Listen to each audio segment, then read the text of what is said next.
하겠습니다. 오늘은 열매로 알리라라는 제목으로 하나님 말씀을 선포하도록 하겠습니다.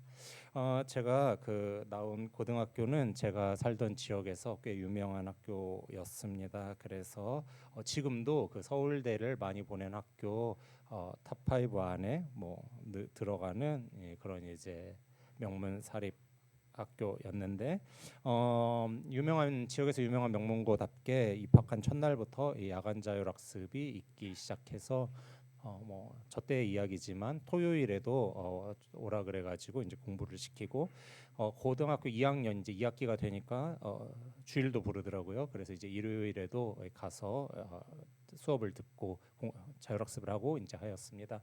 이제 일정이 빡빡하니까 너무나 이제 숨통이 트일 구석이 없어가지고 이제 저희 학교에 다니는 많은 친구들이 주말이 되면은 이제 야간 자율학습이 끝나고 오후에 혹은 이제 저녁 시간에 스트레스를 풀러 노래방을 간다거나 아니면은 PC방을 간다거나 했는데, 근데 이제 저랑 좀 가까이 있었던 친구들은 그때 이제 스트레스를 풀려고 무엇을 했냐면 조금 불량하게도 이 5대5 미팅을 이제 나가더라고요. 근데 저는 이제 굉장히 모범적인 학생이었기 때문에 당연히 5대5 미팅 같은 거는 이제 나가지 않았는데, 근데 이제 불가피하게 불가항력적으로 그 친구들이 자리가 하나 비었기 때문에 무조건 나와야 된다 해가지고 어쩔 수 없이 몇 차례 이제 5대5 미팅에 나갔습니다. 나가서 그 전주 이거 얘기해 버렸네. 전주에 가면 형 얘기한 거 편하게 할게요. 제가 각 잡고 하려니까 이게 안 되네. 전주에 가면 풍년제과라고 있어요. 여러분들 그 아시는 그 초코파이. 네, 그 풍년제과에서 옛날에는 이제 미팅을 했습니다. 그래서 그 미팅을 하는데 여러분 결과가 궁금하시잖아요. 과연 그래서 잘 되셨는가? 여러분 놀랍게도 그때에는 제가 굉장히 샤방했기 때문에 늘 애프터를 받곤 하였습니다. 그런데 저는 굉장히 모범적인 학생이었기 때문에 그 애프터를 늘 거절을 했어요. 그때 거절 안 했어야 지금 뭔가가 잘 됐을 텐데 지금 그때 거절해가지고 지금까지도 이렇게 혼자 있죠. 암튼 그런데 그때 이제 거절을 하고 이제 그렇게 했었죠. 그런데 이제 한 번은 그 미팅을 딱 갔는데 미팅에서 이제 식사를 하고 그리고 이제 2차로 노래방을 가자 해서 노래방을 갔어요. 근데 그 중에 이제 한 여학생이 가방에서 뭘 주섬주섬 꺼내더라고요. 그래서 뭘 꺼내나 봤더니 체육복을 꺼내는 거예요. 자기 그 고등학교 체육복을. 그래서 저 친구가 뭐 하나 봤더니 체육복을 가서 화장실에서 입고 오더라고요. 치마 안에다가 이렇게 바지를 입고 오더니 노래방에서 이렇게 막 테크노 댄스를 추는데 제가 그때 깨달았어요. 저 친구는 미팅에 나와가지고 마음에 드는 남자 학생이 없으면 춤을 출 요량으로 온 거구나. 저 친구는 그냥 애시당초부터 마음에 드는 사람이 없으면 이제 춤춰야겠다. 그냥 춤이나 실컷 추고 오자라는 생각으로 온 거구나 하는 걸 제가 알 수가 있었어요. 그 친구의 이렇게 행동을 보니까 그 친구의 마음이 딱 눈에 띄더라고요. 우리는 그 어떤 사람의 행동을 보면은 그 사람의 마음이 어떠한지를 이렇게 알 수가 있는데 제가 이제 그런 실례가 살면서 이제 여러 번 있었어요. 그 중에 이제 한 번은 저 이제 친한 선배랑 그리고 제가 이제 친한 그 동생이랑 이 둘이 이제 연애를 했습니다. 둘이 이제 연애를 하는데 근데 이 형님께서 그 경상도 상남자였어요. 진짜 경상도 상남자였어요. 그런데 이 한 번은 이 여자 후배의 이 자매의 생일이 되었는데 생일이 되니까 이제 기대를 하잖아요. 오빠가 날 위해서 이벤트를 준비해 줬을까 아니면 선물을 준비해 줬을까 아니면은 뭔가 맛있는 곳에 데려가 줄까 이렇게 이제 생각을 하는데 근데 데이트가 끝나갈 때까지 축한다는 말 외에는 케이크도 없고 선물도 없고 이벤트도 없고 아무것도 없더래요. 그래서 이게 집에 데려다 주면서 마지막에 준비해 놨는가 보다 생각을 했는데 집에 다 데려다 주었는데도 뭔가 이벤트가 없고 아무것도 없길래 화가 났지만 화를 꼭 이제 누르고 굉장히 귀엽게 애교 섞인 목소리로 물어봤다고 해요. 오빠 나 오늘 생일인데 아무것도 없어? 이렇게 물어보자 이 경상도 사나이 형님께서 뭐라고 대답했냐면 내가 하나님의 선물인데 무엇이 필요하노? 이렇게 이제 대답을 했다고 해요. 그러니까 내가 하나님의 선물이니까 너는 이미 선물을 받았으니까 더 이상 선물이 필요 없다 이제 이런 얘기인 거죠. 그래서 그 커플은 얼마 안 가서 헤어졌습니다. 그러니까 우리는 무엇을 알 수 있냐면 어떤 사람의 행동을 보면은 그 사람의 마음이 무엇인지를 우리가 이제 알 수가 있죠. 많은 사람들이 얘기합니다. 마음이면 된다. 마음이면 되지 않습니다. 왜냐하면 행동은 마음을 대변하기 때문에 행동이 굉장히 중요해요. 사람들은 마음이 중요하다라고 이렇게 얘기하는데 제가 요 얘기를 하자 여기서 약간 그 커플들끼리 약간 좀 소란소란 이렇게 된 것 같아요.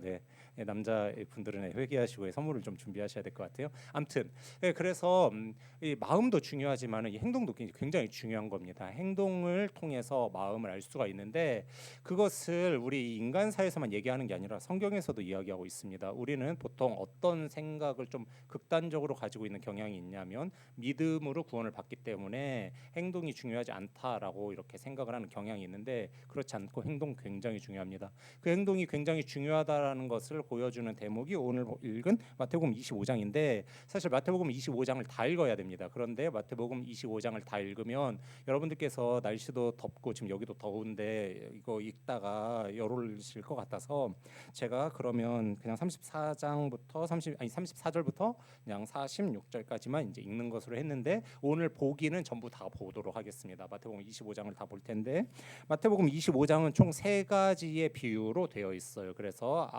앞에는 어떤 비유가 나와 있냐면 등불 비유가 나와 있습니다. 그래서 결혼을 준비한 이 10명의 처녀가 이제 등불을 준비했고 등불을 준비한 처녀는 이제 신랑을 맞이해서 결혼에 골인할 수가 있었고 등불을 준비하지 않은 게으른 신부는 신랑을 맞이하지 못해 가지고 결혼이 파혼이 된 그런 이야기가 이제 나와 있고요. 중간에 어떤 이야기가 나와 있냐면 달란트 이야기가 나와 있습니다. 그래서 어떤 사람은 5달란트, 어떤 사람은 2달란트, 어떤 사람은 1달란트 받았는데 5달란트, 2달란트 받은 사람은 남겼죠. 이윤 창출을 했습니다. 근데 1달란트 받은 사람은 이윤 창출을 못했죠. 그래가지고 이 이윤 창출 못한 사람은 이제 잔치에서 주인의 집에서 이제 쫓겨난 이야기가 두 번째 비유입니다. 그리고 마지막 비유는 무슨 비유가 나와 있냐면 우리가 엄청 잘 아는 어린 양과 염소의 비유가 나와 있습니다. 그래서 양은 오른쪽에 그리고 염소는 왼쪽에 그래서 양은 하나님 나라의 천국 잔치에 참여하게 되고 염소는 이 영원한 불에 들어가는 이 형벌의 비유가 이 마지막 때의 비유가 이렇게 딱 나와 있는데 제가 이 비유를 여러분들에게 한번 질문을 해보고 싶어요. 여러분 첫 번째 비유는 여러분들 잘 아시는 비유입니다. 등불을 준비를 했고요. 10명의 이 신부가 등불을 준비를 했습니다. 5 신부는 등불을 준비했고 5 신부는 등불을 준비하지 못했습니다. 그래서 등불을 가지고 있던 사람만 혼인 잔치에 들어갈 수가 있었어요.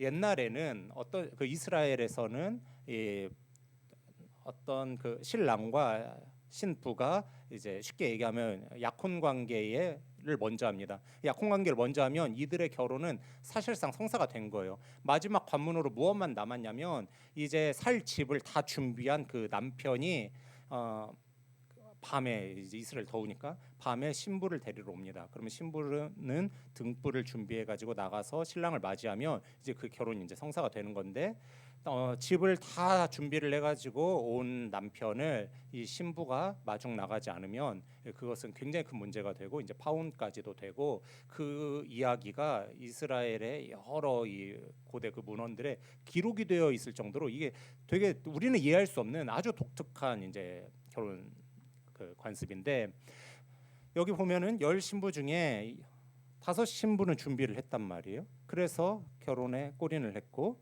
5 신부는 준비를 하지 못했습니다. 그래서 결혼이 파혼이 됐죠. 여러분 이 비유를 들으면서 우리가 캐치할 수 있는 메시지는 무엇입니까? 제가 퀴즈 목사이기 때문에 여러분들 이해하시기 쉽게 보기를 3개를 들어드리도록 하겠습니다. 1번 결혼에 대한 성경의 지혜이다. 2번 좋은 등불 꺼지지 않는 오래가는 건전지 같은 꺼지지 않는 등불을 준비하라는 메시지이다. 3번 예수님이 오실 날을 준비하라는 마지막 때의 메시지다. 여러분 몇 번이겠습니까? 네, 3번이죠. 네, 뭐 아주 쉽죠. 그러면 첫 번째 비유는 이거예요. 여러분 두 번째 비유 달란트 비유는 일단 생략하고 마지막 비유는 더 쉽습니다. 어린 양과 염소의 비유입니다. 그래서 마지막 때 예수님이 오셔서 양은 오른쪽에 염소는 왼쪽에 있으라고 한 다음에 양에게는 뭐라고 얘기합니까? 너는 나와 같이 천국 잔치에 참여하자. 창세전부터 너희를 위하여 준비한 거다 이렇게 얘기하고 왼쪽에 있는 염소에게는 무엇이라고 이야기를 하냐면 너네는 영원한 형벌이 준비되어 있기 때문에 너네는 영원한 그 불 속으로 들어가야 된다 이렇게 이야기를 합니다. 무시무시한 이야기입니다. 여러분 이것도 무슨 비유입니까? 보기를 또 3개를 드릴게요. 1번 네, 양고기가 좋은 고기다 뭐 이런 이야기다. 여러분 2번 염소는 별로라는 이야기다. 3번 마지막 때에 예수님이 오시니까 예수님이 오실 거를 준비하라는 이야기다. 여러분 몇 번입니까? 네, 보나마나 3번입니다. 여기를 이 본문을 가지고 뭐 염소가 이렇네, 양이 이렇네, 뭐 양고기는 이렇네 이런 얘기를 할 수는 없는 겁니다. 그러면 첫 번째 비유와 마지막 비유가 같은 메시지를 담고 있습니다. 그러면 가운데 있는 달란트 비유를 봅시다. 여러분 달란트 비유는 여러분들께서 주일학교 때부터 지금까지 수도 없이 들은 비유입니다. 달란트 비유가 한국교회 안에서 그 퍼센티지로 어떤 이야기로 전해질 때가 많냐면 달란트에 포커스가 맞춰져서 전해질 때가 굉장히 많아요. 그래서 달란트는 재능이고 달란트는 하나님께서 우리에게 주신 무언가고 그렇기 때문에 이거를 잘 이렇게 활용을 해가지고 뭐 남겨라 혹은 뭐 교회에서 뭐 봉사해라 혹은 뭐 그걸 가지고 뭐 활용을 해라 어쨌든 뭐 남겨야 된다 이런 이야기로 이 메시지가 전달이 될 때가 굉장히 많습니다. 물론 저는 그 메시지가 전달이 되는 게 뭐 옳다 혹은 뭐 그르다 이런 이야기를 하고 싶지는 않습니다. 그런데 첫 번째 비유가 예수님이 오실 날을 준비하는 비유고 마지막 비유가 예수님께서 오실 날을 준비하는 비유라고 한다면 그러면 가운데 있는 달란트 비유도 어떤 메시지이겠어요? 네. 예수님이 오실 날을 준비하라는 메시지일 수밖에 없는 겁니다. 목사님 증거가 있습니까? 증거는 무지하게 많은데 하나만 보여드리도록 하겠습니다. 여러분 제가 나중에 마태에 대해서 한번 깊이 있게 얘기를 할 날이 있을 텐데 오늘은 그냥 간단하게만 얘기할게요. 마태는 글 쓰는 방식이 진짜 유대인스럽습니다. 굉장히 유대인스럽게 글을 써요. 근데 마태복음에는 비유가 엄청 많이 나오잖아요. 그 비유가 반드시 접속 부사로 시작합니다. 그래서 우리나라 말에는 그 비유가 이에로 시작하거나 그러므로로 시작하거나 뭐 따라서로 시작하거나 뭐 이제 이런 식으로 접속 부사가 그 앞에 붙어 있습니다. 주로 이해가 많죠. 근데 마태복음에 있는 비유 중에 딱 두 개만 접속 부사가 아닌 게 있습니다. 그냥 일반 부사로 쓰여져 있는 게 있어요. 왜냐하면으로 쓰여져 있는 게 딱 두 개가 있습니다. 하나가 청지기 비유입니다. 청지기 비유. 아니 포도원 품꾼 비유입니다. 죄송해요. 포도원 품꾼 비유가 왜냐하면으로 되어 있습니다. 헬라어로는 가르라고 하는데 가르로 되어 있는 게 그겁니다. 그리고 또 한 비유가 어디냐면 당연히 요 달란트 비유겠죠. 여러분 뭐 헬라어를 모르셔도 됩니다. 왜냐하면으로 문장이 시작되면 왜냐하면으로 시작되는 문장은 그 문단은 그 앞에 있는 본문과 혹은 그 뒤에 있는 본문과 상관이 있겠습니까? 상관이 없겠습니까? 상관이 없을 수가 없죠. 그러니까 이 달란트 비유도 지금 왜냐하면 가르로 되어 있는데 여러분들 지금 성경을 보시면서 의아하신 게 있을 거예요. 목사님 가르가 안 나오는데요. 왜냐하면이 안 나와요라고 여러분들께서 생각을 하실 텐데 원문에는 나옵니다. 원문에는 왜냐하면이 있어요. 우리말 성경에 빠져 있는 것뿐인데 마태는 왜냐하면으로 되어 있는 글을 쓸 때 이 포도원 품꾼 비유도 그랬지만 앞과 뒤 전체적인 문맥 안에서 이 비유를 해석을 해야만 해석이 될 수 있도록 해놨어요. 그래서 제가 나중에 포도원 품꾼 비유가 어떤 메시지를 가지고 있는지 나중에 이제 설교할 기회가 있을 텐데 일단 걔는 뭐 나중에 보도록 하고 오늘 달란트 비유도 따라서 앞에 있는 본문과 뒤에 있는 본문이 연관되어 있는 거예요. 그러니까 결론만 말씀드리면 앞에 있는 비유의 내용이 뭐였어요? 오실 예수님을 맞이하고 기다리고 준비하라는 이야기였고 마지막 비유도 오실 예수님을 기다리고 맞이하고 준비하라는 이야기였어요. 그러면 가운데 있는 이 달란트 비유도 뭐겠어요? 오실 예수님을 준비해야 되는 거예요. 그러니까 우리가 달란트를 이게 지금 남긴 사람과 남기지 않은 사람으로 나뉘거든요. 지금 계속해서 둘로 나뉩니다. 등불을 준비한 사람과 준비하지 않은 사람으로 나뉘고요. 양과 염소로 나뉩니다. 그럼 여기도 지금 달란트 비유도 무엇으로 나눠야 되는 거냐면 남긴 사람과 마태복음의 표현대로 표현하자면 열매를 남긴 사람이 있습니다. 마태복음 열매를 남긴다라는 이야기를 여러 번 하는데 열매를 남긴 사람이 있고 달란트를 가지고 남긴 사람이 있고 달란트가 자기 손에 있음에도 불구하고 남기지 않은 사람이 있는 겁니다. 그러니까 뭘 하라는 얘기인 거예요? 남겨야 된다라는 이야기입니다. 열매가 있어야 된다라는 이야기예요. 이것을 다 마태복음의 마태의 표현대로라면 마태는 어떻게 표현하냐면 천국을 상속받는다라고 이렇게 표현을 하는데 열매가 있는 사람이 달란트를 남기는 사람이 결국 무엇하는 사람이냐면 천국을 상속받는 사람이에요. 다시 한번 정리해 드릴게요. 달란트를 남기는 사람은 어떤 사람이냐면 천국을 상속받는 사람인데, 달란트를 남기는 사람이 그러면 어떻게 해야 달란트를 남길 수 있는지, 그 열매는 어떻게 해야 맺을 수 있는지, 그 이야기가 어디에 나와 있냐면 그 뒤에 있는 비유에 나와 있는 겁니다. 그러니까 이 비유가 뒤로 갈수록 어떻게 되는 거냐면 강화가 되고, 그 뒤로 갈수록 구체화되고 있는 겁니다. 이 비유가 이런 식으로 점진적으로 이제 커지고 점진적으로 깊어지는 거예요. 그래서 이 맨 마지막 비유가 이 앞에 있는 두 비유를 아주 구체적으로 보여주고 있는데, 맨 마지막 비유가 무엇입니까? 예수님께서 오셔가지고 두 때로 나눕니다. 오른쪽으로는 양, 왼쪽으로는 염소 같은 사람들로 이제 나눴죠. 그리고 오른쪽에 있는 양 같은 사람들에게, 양 같은 사람들이 어떤 사람이에요? 달란트를 남긴 사람들인 겁니다. 이 사람들은 등불을 준비한 부지런한 신부 같은 사람들인 겁니다. 이 사람들에게 예수님께서 무슨 이야기를 하시냐면, 너희는 나와 같이 천국 잔치에 참여하자라고 이야기합니다. 그러면서 예수님께서 어떤 이야기를 하시냐면, 너네는 내가 굶주렸을 때에 나를 먹였다. 너네는 내가 소외되고 외로웠을 때에 나를 돌보았다. 너네는 내가 입을 옷이 없어서 헐벗고 추위에 떨고 있을 때 나를 입혀주었다. 너네는 나를 돌보아준 사람이다. 그러니까 너네는 나와 같이 천국잔치에 참여하자, 이렇게 얘기합니다. 그러자 양들이 얘기해요. 예수님, 저희가 언제 예수님을 돌봤습니까? 저희는 예수님을 돌본 기억이 없습니다. 이렇게 얘기하자 예수님께서 뭐라고 그러시냐면, 너네가 지극히 가난한 사람, 그래서 아무도 돌보고 싶어하지 아니하고 다 피하고 소외시키고, 그리고 저 사람과 함께 있으면 나의 감정이, 나의 물질이, 나의 에너지가 소진되기 때문에 저 사람과 함께 있는 게 나는 너무너무 불편해하던 그 사람을 너네는 돌봤다. 그 사람을 돌본 거는 나를 돌본 것과 같다. 그러니까 너네는 천국잔치에 참여하자, 이렇게 얘기합니다. 그리고 반대로 염소 같은 사람들은 어떤 사람들이에요? 달란트를 남기지 않는 사람들, 열매를 맺지 않는 사람들, 등불을 준비하지 않는 게으른 신부들, 그 사람들을 불러놓고 예수님께서 이야기합니다. 너네는 내가 외로웠을 때, 내가 헐벗었을 때, 내가 굶주렸을 때, 내가 소외됐을 때 니네는 나를 돌본 적이 없다, 이야기합니다. 그러자 염소 같은 사람들이 물어봅니다. 제가 하나님 나라를 위해서, 교회를 위해서, 제가 예수님을 위해서 안 한 게 무엇입니까? 이야기합니다. 그러자 예수님께서 말씀하십니다. 너네는 내가 지극히 가난한 그 사람, 소외된 그 사람, 아무것도 없는 그 사람, 정말 보잘것없는 그 사람, 냄새나는 그 사람, 니네는 늘 외면했다. 그들에게 물질을 쓰기 싫어했고, 에너지를 쓰기 싫어했고, 감정을 쓰기 싫어했고, 시간을 쓰기 싫어했다. 그 사람들을 돌보지 않은 것은 나를 외면한 것과 같다. 그러니까 너네를 위하여 준비된 영원한 형벌에 들어가라. 예수님께서 이렇게 무시무시한 이야기를 하는 겁니다. 여러분, 이 마태복음 25장의 이야기는 제가 여러분들에게 별도로 해석을 해드리지 않아도 여러분들께서 지금 다 어떤 메시지인지 이해를 하셨을 겁니다.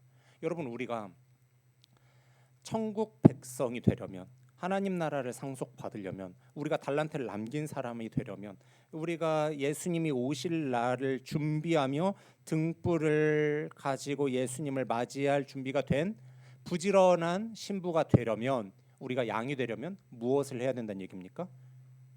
사람들이 싫어하고 냄새난다고 소외하고, 저 사람한테 가면 에너지를, 감정을, 시간을, 물질을 소비할 수밖에 없는 그 사람을, 그 작은 사람을, 다 싫어하는 그 사람을 우리가 돌보아야 된다는 이야기입니다.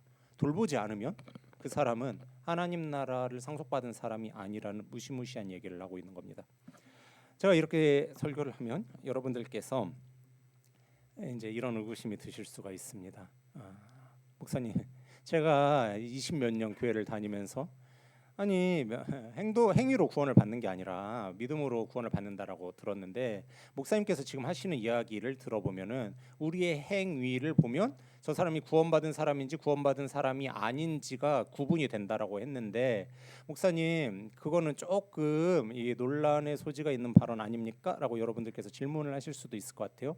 목사님, 아니 행실이 좀 엉망이라고 하더라도 우리 행실 얼마나 좋아질 수 있습니까? 우린 죄인인데 우리 행실이 좀 엉망이라 하더라도 우리가 예수님을 믿는 그 믿음만으로 구원을 받는 건데, 그 믿음이 너무나 커서 우리의 행위가 좀 문제가 된다 할지라도 예수님을 믿는 그 믿음이 우리의 모든 죄를 용서하여서 우리를 구원으로 끌고 가는 것인데, 구원이 이미 우리에게 보장이 된 건데 어떻게 목사님은 그 행실을 이렇게 크게 강조를 하십니까? 라고 여러분들께서 저에게 질문하실 수 있을 것 같아요. 그러면 제가 여러분들에게 대답을 해드려야 되잖아요, 그죠? 그래서 제가 대답을 가지고 왔습니다. 여러분, 우리 그 신학을 뭐라고 하냐면 개혁주의 신학이라고 하는데, 우리 신학은 누구를 따르냐면 칼빈 선생님을 따릅니다. 종교개혁자 칼빈 선생님을 따르는데요. 이 칼빈 선생님은 이런 이야기를 했습니다. 이 구원과 믿음에 대해서 제가 보여드리도록 할게요. 칼빈 선생님의 이야기입니다. 오직 믿음은 결코 홀로, 그러니까 혼자만 서 있는 그런 믿음이 아니라 착한 행실을 수반하는 믿음이다, 이렇게 이야기하고 있습니다. 라틴어로도 읽어드릴까요? 안 읽어도 되죠? 네, 이렇게 얘기하고 있어요. 그러니까 믿음은 홀로 그냥 독창적으로 자기 혼자 서 있는 게 아니라 착한 행실을 수반하고 있다는 거예요. 그러니까 착한 행실을 수반하지 않으면 걔는 믿음이 아니라는 거예요. 그러니까 믿음 앞에 착한 행실이 이렇게 생략이 되어 있다라는 거죠. 그 제가 얼마 전에 그 댓글을 보았는데, 그 댓글에 무슨 이야기가 되어 있냐면, 어떤 사람이 퇴사하고 싶다, 퇴사하고 싶다, 퇴사하고 싶다, 퇴사하고 싶다 이렇게 이제 써놓은 거예요, 글을. 그리고 여러분들도 다 똑같은 마음이시잖아요, 그죠? 네. 저기 자네는 공무원이잖아요. 퇴사하면 안 되지 않을까요? 네네네. 아니에요? 네네네. 네, 알겠습니다. 네, 공무원도 힘든 시대입니다. 네, 옛날에는 막 공무원 하면 좋다 했는데 요즘 공무원도 힘든 시대예요. 네, 눈빛이 퇴사하고 싶어하고 있는 거죠, 그렇죠? 근데 퇴사를 그랬더니 밑에 어떤 사람이 댓글에다 뭐라고 써놨냐면, 이 괄호를 해놓은 거예요. 그래서 퇴사하고 싶다 앞에는 무엇이 생략되어 있냐면, 나는 불로소득이 많이 있고, 그다음에 주식에 여유가 있고, 그다음에 부동산이 있어서 아주 여유로운 그 경제적인 풍요를 가지고라는 말이 생략되어 있고, 그다음에 퇴사하고 싶다 이거라는 거예요. 여러분들께서 퇴사를 못 하시는 이유가 무엇입니까? 앞에 이게 없는 거잖아요, 그죠? 불로소득이 있고, 그다음에 경제적인 이게 있고, 그다음에 주식도 좀 있고, 이게 있고 이러면 여러분들 지금 퇴사를 하실 텐데, 그렇죠? 네. 이렇게 감사합니다. 공감.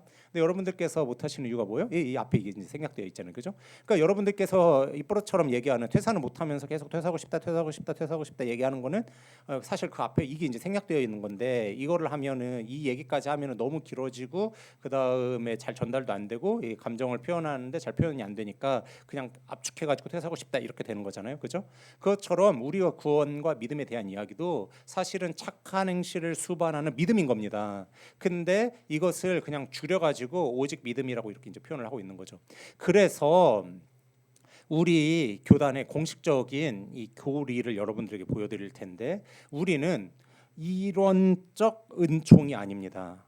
이론적 은총은 무엇이냐면 이런 건데, 저 이론적 은총 좀 띄워주시겠습니까? 네, 우리의 은혜는 이 이론적 은총이 아닌데, 이론적 은총이라는 거는 정결한 삶, 거룩하고 정결한 삶은 배제한 믿음만 강조하는, 그러니까 극단적으로 믿음만 강조해서 정결한 삶은 없어도 된다라고 하는 게 이론적 은총인 겁니다. 그러니까 믿음만 있고 행실 없어도 된다 하는 게 이론적 은총입니다.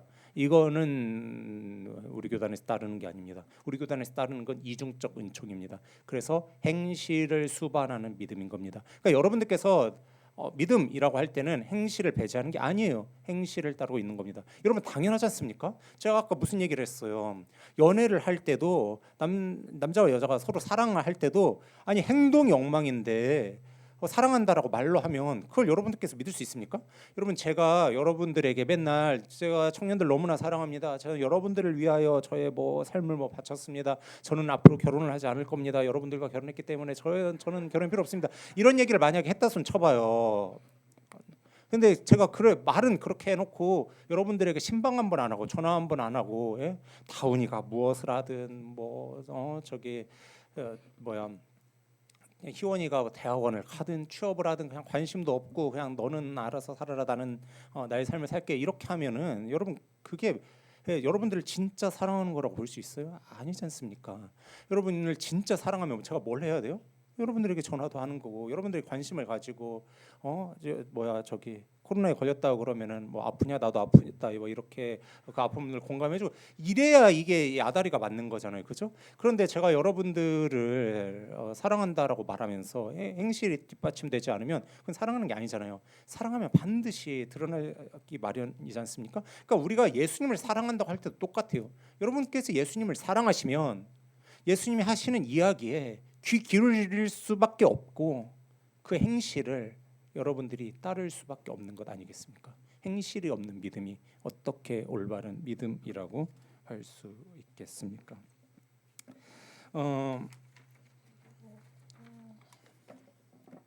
제가 온누리교회 이재훈 목사님 설교를 한번 들은 적이 있는데 온누리교회 이재훈 목사님께서 설교 때 이런 얘기를 하시더라고요. 그 유명한 예화입니다. 아마 여러분 들어보셨을 거예요. 그 미국에 있는 광산, 19세기에 있는 미국에 있는 광산에서는 그 광산에 들어가면 산소 농도가 이렇게 적어질 수가 있잖아요.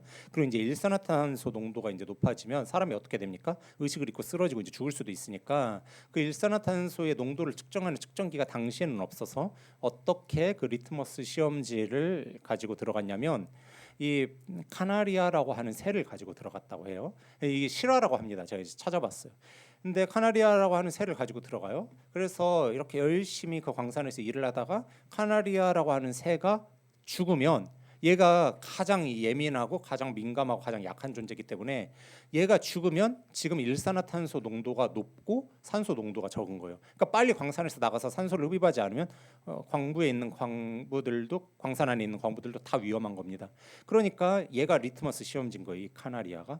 그거하고 똑같이 이재호 목사님 무슨 이야기를 하시냐면 기독교가 제대로 기능을 하고 있는지 아닌지 하나님을 제대로 믿고 있는지 아닌지를 판단하는 카나리아는 판단하는 리트머스 시험지는 무엇이냐면 가난하고 소외된 사람들이라는 겁니다. 기독교 신앙은 늘 교회사에서도 그리고 구약의 역사에서도 타락하면 일어나는 일이 반드시 두 개가 있었습니다. 이 두 개가 일어나면 이 사회는 이미 갈 때까지 갔습니다. 하나가 무엇이냐면 성적 문제가 발생하기 시작하면, 그러니까 성에 대한 기준이 아주 낮아져가지고 뭐 동성애가 일어난다든지 아니면은 문란한 성행위가 일어나는 것을 이 교회가 막을 수 있는 그런 능력이 상실되면 그러면 그때는 이제 그 기독교는 이제 끝장으로 가기 시작을 한 겁니다. 이 타락의 끝에 서 있는 거예요. 막장에 이제 이르는 건데, 그리고 또 한 가지는 무엇이냐면 소외된 사람들을 교회가 돌보지 않기 시작하면 그러면 막장으로 가기 시작하는 겁니다. 여러분. 오늘날 한국교회 얘기할 필요가 없습니다. 왜 얘기할 필요가 없냐? 우리가 한국교회거든요. 우리가 다 내가 한국교회입니다. 뭐 한국교회 이렇다 저렇다 얘기할 게 없습니다. 나를 딱 돌아보면 됩니다. 여러분은 어떠십니까? 네, 저는 어떨 것 같으세요?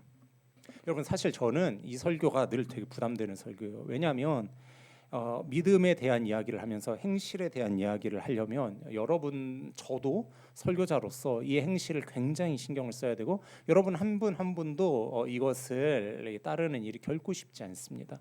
특별히 가난하고 소외된 사람들, 감정적으로 정서적으로 또 물질적으로 여러 가지로 소외된 사람들을 챙기는 일은 결코 쉽지 않아요. 특별히 현대 이 성도들은 자기들도 너무나 바쁘고 자기들도 피폐하고 자기들도 너무나 지쳐 있기 때문에 이 정서적 고갈 상태인데 다른 사람한테 퍼주는 일이 이게 잘 안 된단 말이에요. 그러니까 이걸 하는 일이 결코 쉽지 않은데 그럼에도 불구하고 말씀에 쓰여 있기 때문에 우리가 따르지 않고 또 말씀에 쓰여져 있기 때문에 제가 전하지 않을 수가 없는 겁니다. 사실은 저는 이 설교를 보통 어느 한 교회에 부임한 지 최소 1년 이상 지난 다음에 일반적으로는 했었어요. 그런데 제가 이 설교를 준비하다가 내가 우리 청년들에게 너무 위로 얘기만 한 건 아닌가, 내가 너무 힘들어하는 청년들에게 진통제만 놓은 게 아닌가. 사실 우리의 삶에 진짜 폐부를 찌르고 있는, 우리의 삶에 진짜 경각심을 일으켜야 되는 우리의 까나리아가 사실은 죽고 있는데,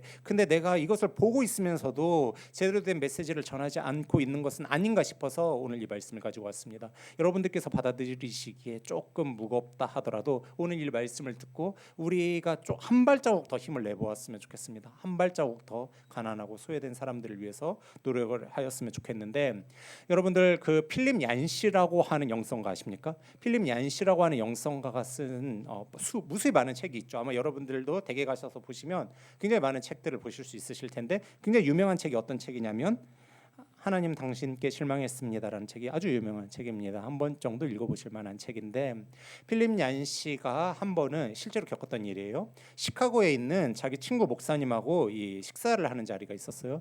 근데 친구 목사님께서 자기한테 얘기를 하는 거예요. 필립 얀시한테 내가 최근에 겪었던 일입니다 하면서 이 이야기를 하는데, 필립 얀시가 그 이야기를 듣고 책에다가 이제 써놓은 거예요.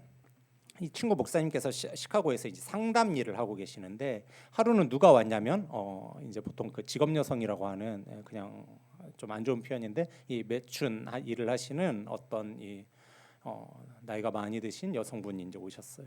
그래서 이분이 이제 하소연을 하는 게 내가 원래는 괜찮았는데 이제 나이가 들고 내가 노쇠하니까 더 이상 이 매춘 일을 할 수가 없다. 그러니까 내가 경제적인 소득이 없어가지고 식사도 할 수 없고 밥도 먹을 수 없고 잠도 잘 수 없고 너무 힘들고 이 괴로운 지경이다. 그래서 고민을 하다가 이분이 어떤 결정을 하였냐면 자기가 매춘 일을 하다가 낳게 된 어린 딸을 돈을 받고 팔았다는 거예요. 이 소름 끼치는 이야기를 이 시카고 그 목사님께서 들으시고는 너무 잔인한 이야기에 막 구토가 나올 뻔한 걸 가까스로 참고 너무 막 어지럽고 화가 났는데 그것을 가까스로 누르고 그분에게 이야기를 했대요.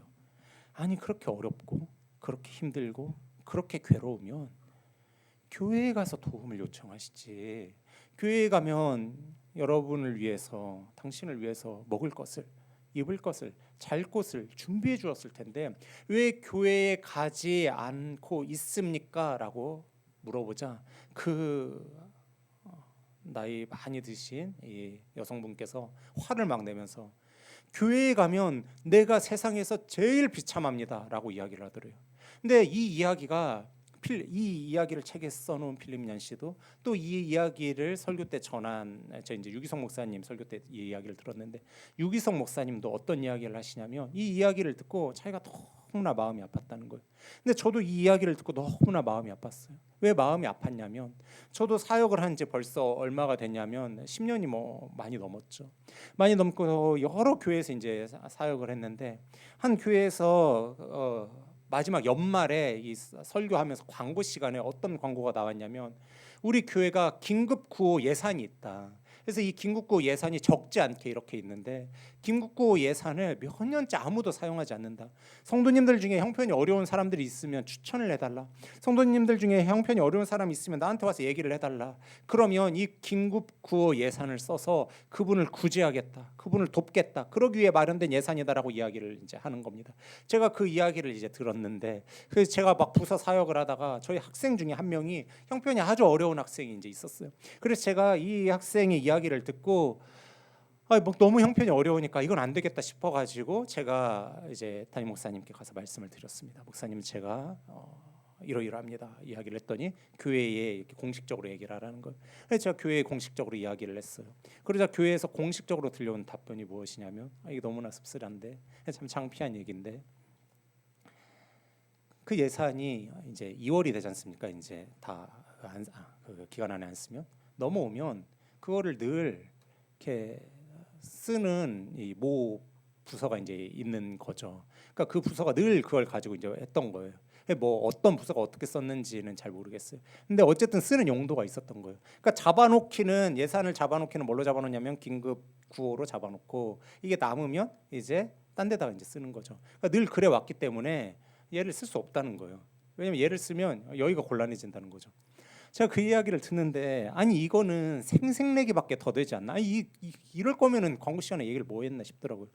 그러면서 너무 씁쓸하고 너무너무 화가 났어요. 그래서 제가 어떻게 할까 하다가 부서에 있는 선생님들을 다 이제 부르고 이런 일이 있다. 선생님들 십시일반 내셔라 이래가지고 제가 이제 개념 없이 십시일반 다 모아가지고 이제 돈 마련해가지고 이제 전달을 했던 적이 있는데 제가 이런 것들을 볼 때 참 이 우리의 모습이 참 아직도 너무나 부족한 게 아닌가 싶습니다. 여러분들은 어떠세요? 여러분들께서는 지금 가난하고 소외되고 이 병든 사람들을 잘 돌봐주시는 한국 교회이십니까? 아니면은 여러분들께서는 여러분들에게도 좀 돌이켜야 되는 모습들이 있으십니까?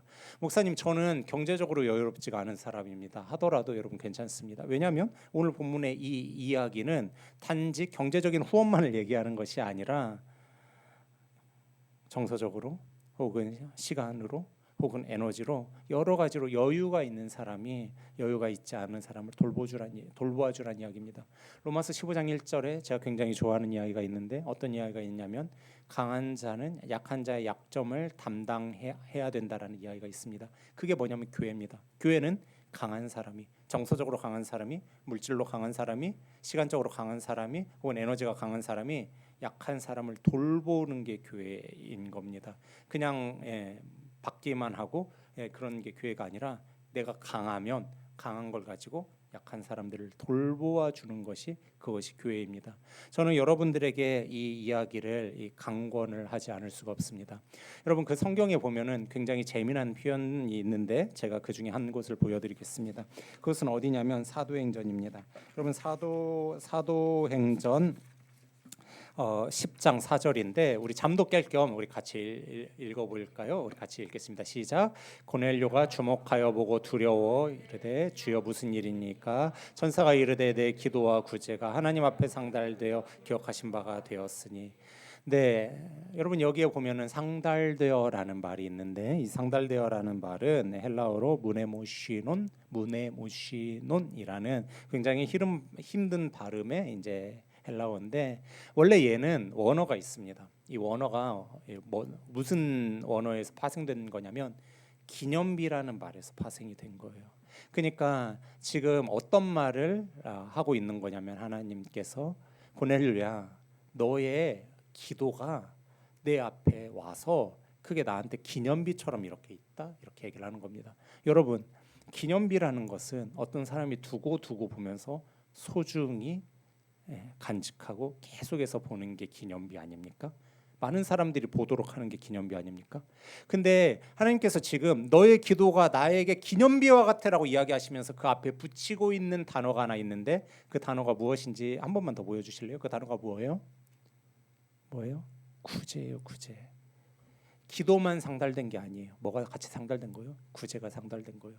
그러니까 고넬료가 구제를 펼치고 기도할 때 하나님께서 그것을 기념비와 같이 세우신다라고 말씀을 하시는 겁니다.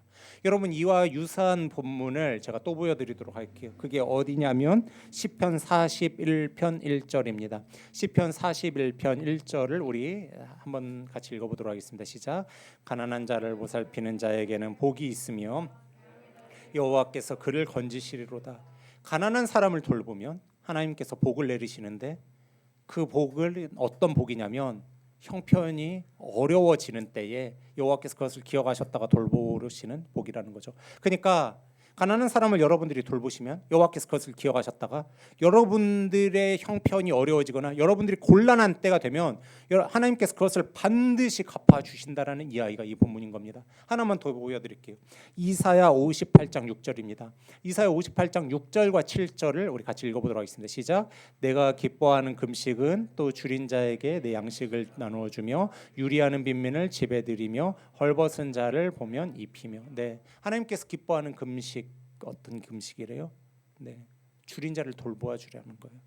빈민을 돌보아 주라는 거예요. 가난한 사람을 돌보아 주라는 거예요. 그러니까 우리의 기도가 우리의 삶이 우리의 여호와를 향한 간구가 여호와 앞에 상달되기 위해서는 먼저 선행돼야 되는 게 무엇이냐면 구제고 가난한 사람을 돌보는 거고 줄인 자에게 양식을 나누어 주고 입히고 먹이는 일이 먼저 돼야 되는 겁니다. 그게 될 때 하나님께서 우리의 기도를 기념비와 같이 세우시고 그것을 기억하시고 그것을 받으신다라는 이야기를 하고 있는 겁니다. 여러분들 중에 제가 예수님을 너무나 사랑하는 마음을 가지고 제가 오늘부터 이 말씀을 들었으니까 가난한 사람들을 위해서 한 걸음씩 내딛어 보겠습니다라고 하시는 분이 계시면 너무나 좋을 것 같아요. 근데 여러분들 중에 목사님 저는 아직 신앙이 좀 미약해서 아직은 그걸 못하겠어요라고 하는 분은 하나님께서 그런 사람들을 위해서 아주 쉬운 이 초보적인 비기너의 단계를 말씀하신 거라는 생각이 들어요. 그래서 그 비기너의 단계가 뭐예요? 야, 네가 하나님을 너무나 사랑하는 마음으로 너가 가지고 있는 것들을 떼어서 다른 사람을 주는 걸 못하겠으면 차라리 이기적인 마음으로라도 하세요. 내가 가난한 사람들을 돌보면, 내가 가난한 사람들을 먹이면, 가난한 사람들을 입혀주면 내 기도가 상달되겠구나. 내가 하나님 앞에 기념비와 같이 이게 서겠구나. 나의 기도가 하나님께 올라가겠구나. 하나님께서 그것을 기억하셨다가 나의 환난 날에 그것을 갚으시겠구나 하는 거룩한 이기심으로라도 차라리 하셨으면 좋겠는 겁니다. 여러분, 하나님을 너무나 사랑하는 마음으로 나는 천국을 상속받은 자니까, 나는 어린 양이니까, 나는 여호와의 등불을 준비하는 사람이니까 나는 여호와를 위해서 한 걸음 가난한 사람들을 위해 내딛어 보겠다라는 것도 너무 좋고, 그게 안 되시는 분은 차라리 거룩한 이기심을 가지세요. 그래서 내가 기도가 상달되게 해야지, 내가 하나님 앞에 거룩한 기념비를 세워야지. 내가 나의 도움을 여호와가 기억하셨다가 내가 어려울 때 나에게 갚아주실 수 있도록 내가 은행에 저축하듯이 해야겠다라는 차라리 거룩한 이기심으로라도 하셨으면 좋겠어요. 중요한 건 뭐냐면 해야 된다라는 겁니다. 해야지 여호와 앞에 상달되고, 해야지 등불을 준비하는 것이고, 해야지 열매를 맺는 거고, 해야지 여호와 앞에 여러분의 기도와 여러분의 구제가 기념비처럼 놓이게 된다는 겁니다. 여러분 부디하셨으면 좋겠습니다. 여러분, 제가 마지막으로 한 가지 예화만 하고 이 말씀을 마치도록 하겠습니다. 저는 제가 이 설교를 준비하면서 여러 목사님들의 설교를 찾아보니까 목사님들께서 이런 이야기를 하시더라고요. 하나님 나라를 위해서 당신이 이렇게 가난한 사람들을 돌보고 가난한 사람들을 먹이고 가난한 사람들을 입히고 할 때, 그때 교회에 문제가 풀렸다. 그러니까 성도님들 구제를 하십시오. 그러면 문제가 해결됩니다라고 이렇게 말씀하시는 이야기들을 제가 많이 들었어요. 제가 그 이야기를 들으면서 내가 가난한 사람들을 돌보고 가난한 사람들을 먹이고 가난한 사람들을 입히면 나의 삶이 축복을 받게 된다라는 공식, 그것 여러분들에게 이야기를 할 수도 있겠지만, 근데 그 이야기를 공식화했다가 여러분들께서 목사님, 제가 이렇게 막 많이 구제를 했는데 지금 저의 삶은 잘 모르겠어요라고 하시는 분들이 이제 생길 수 있을 것 같아가지고, 이걸 공식화하기는 조금 어렵겠지만, 그렇지만 내가 우리 청년들에게 진짜 참 좋은 한 예를 좀 들으면 좋겠다라는 생각이 들었습니다. 저는 저의 삶에 늘 긴장하지 않는 날이 없었어요. 늘 긴장하면서 살아왔어요. 너무나 힘들고 너무나 어렵고 너무나 고된 날들의 연속이었어요. 그래서 늘 긴장하는 인생이었는데, 제 삶에 딱 3년 진짜 걱정 근심 없어도 되는 딱 3년이 있었어요. 그게 2019년, 2020년, 2021년이었어요. 제가 2019년, 2020년, 2021년 이 딱 3년 동안은 걱정이 없었어요. 제가 2018년도에 이제 그 사역을 다 정리하고 유럽에 가서 이렇게 논의는 그 3년이 있었는데요. 근데 그때 제가 제 삶을 딱 다 정리를 했는데, 그때 제가 유럽에 가기 며칠 전에 저랑 동갑내기 사촌이 있어요. 그 사촌이 저에게 얘기를 하는 거예요. 음식점을 차리고 싶다. 음식점을 차리고 싶다. 음식점을 차리고 싶다. 앞으로는 배달이 대세가 될 거야. 배달이 대세가 될 거야. 이런 얘기를 계속해서 하는 거예요. 근데 그러면서 그 친구가 이 정도 돈만 있으면, 이 정도 돈만 있으면 막 계속 하는 거예요. 근데 그때 딱 그 정도 돈이 저한테 있었어요. 왜냐하면 교회를 사임했기 때문에 교회에서 퇴직금이 나온 게 딱 있었거든요. 근데 이 퇴직금은 저한테 있어서 전 재산이었어요. 이 전 재산인 퇴직금은 제가 유럽 갔다 돌아와가지고 제가 비상시에 써야 되는 돈이었어요. 그래서 제가 들고 있을 수밖에 없는 돈이었어요. 그런데 이 친구가 그 얘기를 하길래, 제 사촌이 그 얘기를 하길래, 제가 그 돈은 줄 수 없다고 생각을 했는데 제 마음이 계속해서 울리는 거예요. 그래서 제가 그 돈을 그 사촌에게 빌려줬어요. 물론 아직까지도 못 받고 있습니다. 제가 물론 가끔 그런 생각을 해요. 그 돈을 그때 그 친구를 안 빌려주고 내가 그 돈을 어느 거에 묵혀뒀으면 그 친구를 더 잘 도와줄 수 있었을 텐데, 이런 인간적인 생각 사실은 솔직히 해요. 그런데 이제 그런 거는 아무튼 그래 그 친구를 이제 그 친구에게 이제 주었죠. 그리고 그 친구는 그걸로 이제 작은 음식점을 차려가지고 이제 그걸로 이제 장사를 하면서 지금까지 이제 살고 있는데, 근데 제가 유럽 갔다 돌아와가지고 그 돈이 없으니까 되게 곤란했어요, 사실.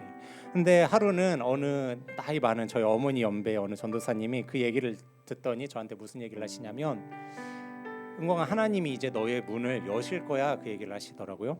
그래서 제가 전도사님께, 저 되게 이제 회의주의자잖아요. 전도사님께, 전도사님, 그러면 너무 좋겠는데 제 삶에는 열릴 게 없어요, 그렇게 얘기를 했어요. 근데 제가 여러분들에게 아까 뭐라고 그랬습니까? 여러분, 가난한 사람들을 위해서 쓰십시오.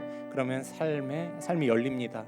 이것을 제가 여러분들에게 공식화할 수는 없습니다라고 얘기를 했어요. 왜냐하면 그러고 난 다음에 제가 진짜 삶의 문이 열렸는지는 아직은 잘 모르겠어요. 그런데 제가 돌이켜 보면 2018년, 2019년, 2020년, 제가 아까 연도를 잘못 얘기했어요. 2018, 2019, 2020 이 3해 동안 걱정 근심이 없었거든요. 그 딱 3년간 너무 행복했어요. 근데 그 일이 하나님께서 어쩌면 이 형편이 어려운 우리 사촌을 먹였기 때문에, 그 사촌에게 후원해 주었기 때문에 하나님께서 돌보아 주신 3년이 아니었을까라는 생각을 사실은 제가 조심스럽게 하고 있어요. 저는 제 사례의 일부를 꼭 이렇게 써요. 뭐 청년들한테 쓴다거나 이렇게 써요. 근데 2019년도에 제가 첫 사역을 하는데, 그때 제가 사례비가 얼마였냐면 파트였기 때문에 100만 원이었어요. 100만 원에서 11조 띄고 뭐 헌금 띄고 어쩌고저쩌고 하면은 한 85만 원, 80만 원 이렇게 남잖아요. 근데 그 80만 원을 가지고 그 중에 일부를 청년들을 위해서 썼어요. 근데 어쩐 때는 진짜 한 3, 40만 원 쓰니까 제 수중에 남는 게 없는 거예요. 근데 그래도 그때는 그렇게 썼어요. 근데 썼는데 그 다음 해에 놀라운 일이 일어났어요. 그 놀라운 일은 무엇이냐면, 부장님께서 저에게 이야기하셨어요. 목사님, 제가 한 해에 얼마를 몇백만 원을 이렇게 지원을 할 테니까 목사님 신방하시는데 걱정 없이 하십시오, 이렇게 얘기를 하시더라고요. 저는 이것을 하나님께서 저를 제가 가진 것의 일부를 쓰니까 하나님께서 축복해 주신 거라는 생각을 하기도 하고 하지 않기도 합니다. 왜 제가 하기도 하고 하지 않기도 하냐면, 여러분들에게 이 이야기를 하는 것이 제가 왜 공식화할 수 없다고 하냐면, 여러분들께서 그러면 내가 얼마를 쓰면, 얼마를 투자하면 뭐 얼마가 오겠구나, 이렇게 그 은행의 이윤 따지듯이 이렇게 계산을 하기 시작하면 시험에 드는 날이 오더라고요. 그래서 여러분, 꼭 그렇게 공식화하는 것은 썩 좋은 일은 아닌 것 같아요. 그런데 우리가 한 번 정도 이 일을 좀 마음에 담아둘 필요는 있을 것 같습니다. 그래서 제가 이 예화를 여러분들에게 이 말씀을 드리는 겁니다. 제가 몸담고 있었던 교회에서 그 교회는 이해를 할 수가 없었어요.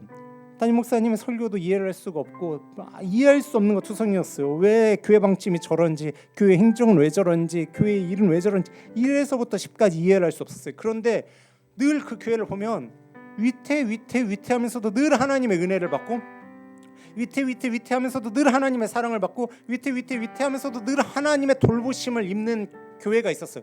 제가 그 교회를 보면서 왜 이 교회는 늘 하나님의 은총을 입을까 생각을 했는데, 제가 그 은총을 입는 이유가 어쩌면 그 교회가 가난한 사람들을 돌보기 때문이 아닌가라는 생각을 하게 되었어요. 그 교회는 가난한 사람들을 정말 많이 돌보았어요. 그 중에 무엇이 있었냐면, 여러분 요즘 교회에, 모르겠습니다. 제가 여러분들과 너무 나이 차이가 나서 옛날 얘기하는 건지 모르겠는데, 옛날에는 교회에 어떤 분이 있었냐면 정신적으로 좀 이렇게 우리가 돌봐드려야 되는 그런 분들이 있었어요. 그런 분들이 이제 많았습니다. 혹은 이제 다운 증후군을 갖고 계시거나 그런 분들이 많았어요. 그래서 돌봐드려야 되는 분들이 교회에 많이 있었어요. 그런데 어느 날부터 그런 분들이 교회에 안 계시기 시작을 했어요. 저는 그분들이 왜 안 계시기 시작했는지조차도 인지를 못했어요. 근데 여러분 잘 보세요. 어느 순간부터 교회에는 그런 분들이 안 계시기 시작했습니다. 왜냐하면 저는 그 이유가 무엇인지에 대해서는 속단하고 싶지 않습니다. 그런데 제가 그 몸담고 있었던 그 교회, 하나부터 10까지 이해할 수 없는 것 투성인데도 늘 하나님의 축복받는 그 교회, 제가 그 교회에서 한 가지 놀랍게 발견한 사실은 무엇이냐면, 가난한 사람들을 열심히 도와줬지만, 여러분 교회에서 경제적으로 가난한 사람들 도와주는 교회는 많습니다. 근데 제가 그 교회를 보면서 놀라운 사실 하나는 무엇이냐면, 하루는 어떤 다운 증후군을 가지신 분이 왔어요. 엄마 손을 잡고 이렇게 왔습니다. 엄마 손을 잡고 왔는데 그 다운 증후군을 가지신 분이 막 이렇게 막 팔짝팔짝 뛰시면서 담임 목사님을 향해 가서 안겼습니다. 담임 목사님께 막 온갖 땡깡을 부렸습니다. 그리고 담임 목사님께 얘기했어요. 목사님, 신발끈이 풀렸어요. 신발끈 묶어주세요, 얘기했습니다. 담임 목사님이 나이가 굉장히 많으신데 얘기했어요. 야, 나 신발끈 묶는 사람 아니야, 이렇게 얘기했어요. 근데도 신발끈 묶어달라 그랬어요. 제가 그 주위에 성도들이 하나도 없었거든요. 제가 어떻게 하고 계시나 이렇게 가만히 봤어요. 담임 목사님이 무릎을 꿇으시더니 신발끈을 묶더라고요. 제가 아는 그 목사님은, 저는 그 목사님을 되게 좋아하는데, 제가 아는 그 목사님은 그게 전혀 쇼가 아니에요. 그분은 진짜로 그러는 사람이에요. 그분은 진짜로 신발끈을 묶어주는 사람이더라고요. 여러분, 신발끈 묶어주는 일이 그 노년의 그 신사가 무릎을 꿇는다는 거는 정장을 더럽힌다는 건데, 정장을 더럽혀가면서 신발끈을 묶어주는 일, 여러분 쉬운 것 같으세요? 결코 쉽지 않습니다. 근데 그분은 그렇게 하시더라고요. 제가 그때 알았어요. 아, 저분은 저렇게 하시기 때문에 하나님의 은혜를 받는구나라는 생각을 했어요. 여러분, 우리가 하나님을 향해서 은행에 내가 하나님 나라 은행에 얼마를 투자했으니까 얼마를 받아야지 라고 계산하는 것은 여러분들을 혹 시험에 들게 할 수 있기 때문에 제가 그것은 여러분들에게 이렇게 공식화해서 얘기하기가 조심스럽습니다. 그러나 여러분께서 반드시 하나님 나라를 위해서 여러분들이 가난한 사람을 돌보고 신발끈을 묶어주고 그들의 소외됨을 안아주고 그들의 감정을 돌보아주고 그들을 향해서 에너지를 사용할 때 하나님께서 그것을 기억하셨다가 여러분들의 환난 날에 갚으신다라는 그 말씀, 그것을 기념비처럼 하나님께서 이렇게 갖고 계신다라는 말씀, 너희가 가난한 사람들을 돌보면 내가 너희의 기도를 들으신다라는 말씀, 그것은 성경에 언약된 약속이기 때문에 여러분들께서 그 말씀을 가지고 한번 하나님을 테스트해보는 것도 우리의 신앙에 한번 필요한 일이라는 생각이 듭니다. 그리고 그것을 뛰어넘어서 감히 여러분들에게 도전하기 원하는 것은 여러분들, 우리가 하나님을 너무나 사랑하는 마음으로 예수님의 자녀된 그 기쁨으로 하나님을 사랑한다라고 하는 그 고백으로 우리가 하나님의 자녀이니까, 천국을 상속받은 자이니까 천국을 상속받은 자답게 열매를 맺는 자답게 달란트를 남기는 자답게 등불을 준비한 자답게 양답게 우리가 소외되고 가난하고 형편이 어려운 사람들을 돌볼 때 하나님께서 우리에게 말씀하실 줄로 압니다. 잘하였다 착하고 충성된 종아, 나의 천국잔치에 함께 참여하자라고 말씀하실 줄로 믿습니다. 그래서 사랑하는 기쁨의 청년들에게 축복합니다. 여러분, 우리 도전합니다. 여러분, 우리 이 마지막 때에 가난한 사람들을 외면하는 그러한 사람들이 아니라 소외되고 가난하고 정서적인 도움이 필요한 사람들에게 손을 내미는 사람이 되었으면 좋겠습니다. 그래서 여러분들 그런 사람들에게 손을 내밀므로 말미암아 하나님의 축복도 받고 잘하였다 착하고 충성된 종아라는 칭찬도 들으시고 여호와 앞에 여러분의 기도가 연락되고 기념비가 이렇게 세워지는 그러한 우리 기쁨의 청년들 되시기를 주님의 이름으로 축원합니다. 여러분, 오늘 들은 말씀을 가지고 우리 이 시간 다 함께 기도했으면 좋겠습니다. 우리가 들은 말씀을 가지고 기도할 때에 성령 하나님께서 우리의 마음에 역동적으로 역사하셔가지고 우리의 마음을 바꾸실 줄로 믿습니다. 우리 안에 지친 마음이 있을 수 있습니다. 그래서 지쳐가지고 하나님 제가 잘 못하고 있었어요. 하나님, 제가 가난한 사람들을 잘 못 돌보고 있었어요. 제가 정서적인 돌봄이 필요한 사람들, 시간과 에너지와 물질이 필요한 사람들, 하나님 제가 외면하고 있었던 건 아닌가 싶어요. 하나님, 사실은 그게 저도 지쳤기 때문이었어요. 그런데 주님, 저에게 힘과 용기를 주세요. 하나님, 사랑하는 마음을 저에게 부어주세요. 하나님, 제가 하나님 앞에 이렇게 기념비를 남기는 거룩한 도전을 한번 해보고 싶어요. 그런 마음을 저에게 허락해 주세요. 이렇게 기도할 때 하나님께서 우리에게 그런 마음을 허락하시고 우리에게 용기도 허락하시고 하나님께서 우리의 필요한 모든 것들을 채우시사 우리로 하여금 한 걸음 나가서 가난하고 소외된 사람들을 돌보게 하시는 줄로 믿습니다. 우리 이러한 기도 제목 가지고 하나님 일하게 하여 주시옵소서. 하나님, 가난한 사람들을 돌보게 하여 주시옵소서. 손 내밀게 하여 주시옵소서. 하나님 나라 착하고 충성된 종 되게 하여 주시옵소서. 열매 남기는 자 되게 하여 주옵소서. 주의 이름 앞에 아버지 기념비를 남기는 자 될 수 있게 하여 주시옵소서. 달란트 남기는 자 되게 하여 주시옵소서. 이런 기도 제목 가지고 함께 기도하도록 하겠습니다. 아버지시여,